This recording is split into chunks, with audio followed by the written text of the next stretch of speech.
ស្ដីនេះបងប្អូនត្រូវភ្លៀងហើយបងប្អូនអើយណាមិនស្លាស់ហើយ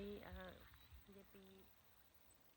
រុក្ខជាតិពណ៌បៃតងគេខ្ចីបងប្អូនឥឡូវមកមើលកន្លែងទឹកវាហូរទឹកចេញពីដងត្រីវាជ្រួលឡើងតាមបន្លាយប៉ុន្តែខ្ញុំមកអត់តាន់គេចាប់អស់ហើយឥឡូវក៏ដើរមកមើលតាមក្រោយ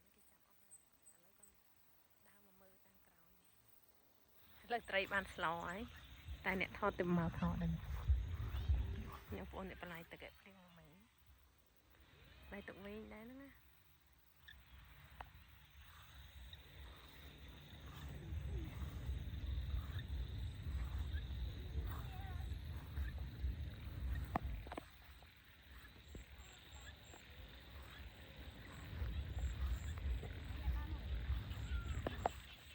នៅវាស្រែ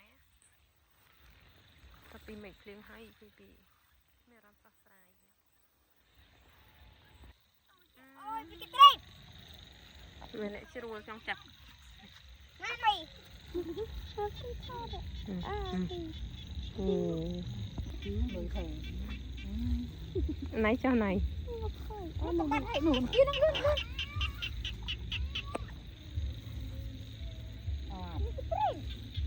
បាំងអត់បានអានរួចបាត់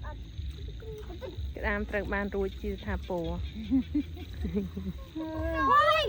ខាងនេះគេទេតែមិនឲ្យគេលើណាចង់ចាប់ណៃ